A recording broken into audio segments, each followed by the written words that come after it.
Okay, ngayon mga boss, meron tayo ditong meron sa ating dinalang motor. Ang problema nito, ito ay TMX Supremo. Ang problema nito mga boss, pagka umaga, mahirap siyang paandarin. Hard starting, at saka bukod dun sa hard starting, pag piniga mo yung gas, yung para siyang hagok. Ngayon ito ay binalitan na ng carb. Ayan yung carb niya bago na yan. Ang dating sinalpak nila dito na karburador ay pang TMX 155. Ngayon nagpalit ulit sila ng itong binili ulit ng may-ari ng pang Supremo na. Ay start muna natin para iparinig ko sa inyo yung under niya. Hirap siya. Ganito siya.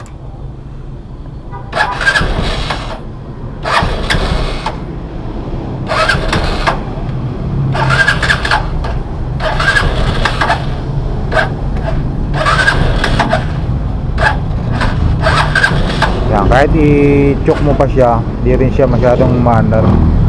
Ayan siya mga boss. Pero pag ito uminit na, napanda mo na ng konti, tapos uminit na siya, tuloy-tuloy na siya, wala namang problema pag uminit na siya. Mayos na siya, madali nang i-start. Isang push start mo na lang, andar na agad. Pero ang ganitong umaga, yung matagal siyang hindi na paandar, hirap siyang paandarin. Ayan siya mga boss. Okay, ngayon ang gagawin ko mga boss, bubuksan ko to, tsaka ito.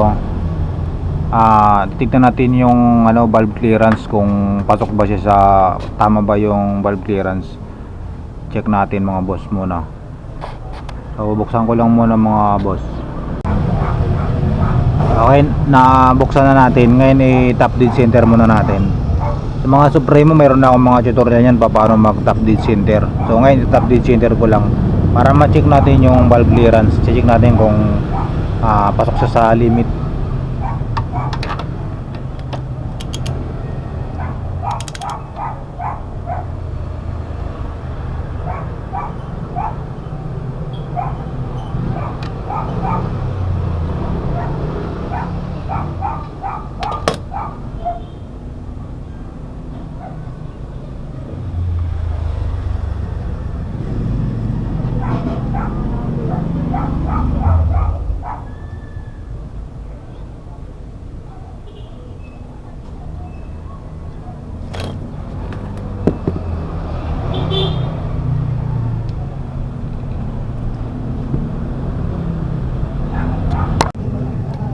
Okay, na check na natin yung na-top dead center na natin, tapos na check natin yung valve clearance. So dito ang valve clearance ngayon nasa 0.06 mm sa intake.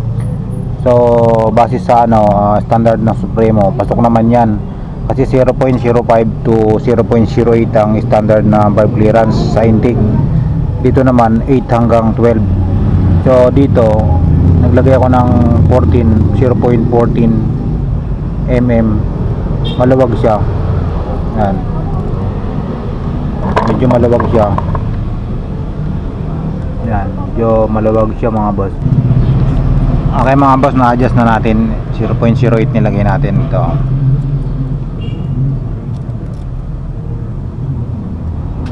Yan, 0.08 yan. Yan. Tapos dito nasa 0.06 lang ngayon sa intake. So sarado na natin. Ngayon yung area ng karburador, lagay ko muna sa sa 2.5. Sasara ko muna. Tapos bubuksan ko siya ng 2.5.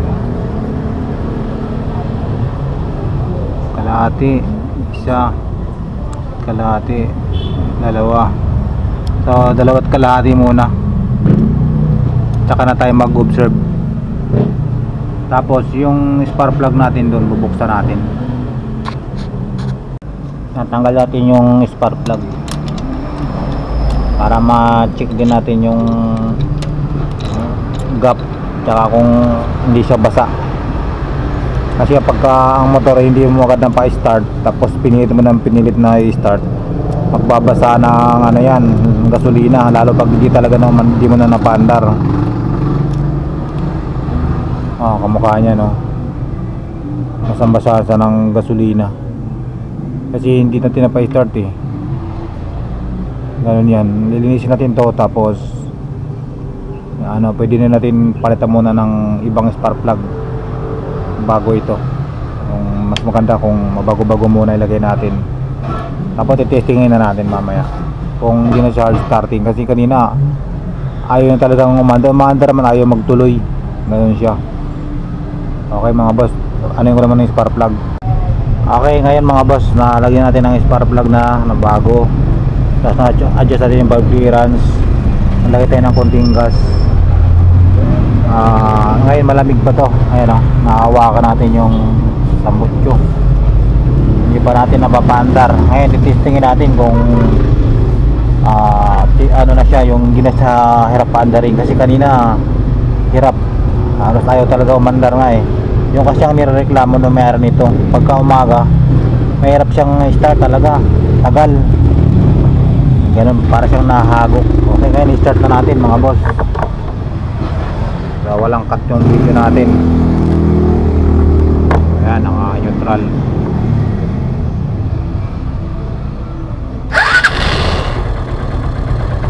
Ayan mga boss, mandar na. Ayan, diretso rib tayo. Hindi siya hindi siya nagkaroon ng isang push-start lang natin. Okay, malamig pa yan mga boss ha. Ayan o, hawakan natin eh. Start ulit natin mga boss, tapak.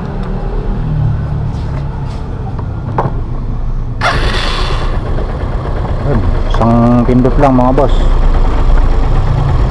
ayos naman na.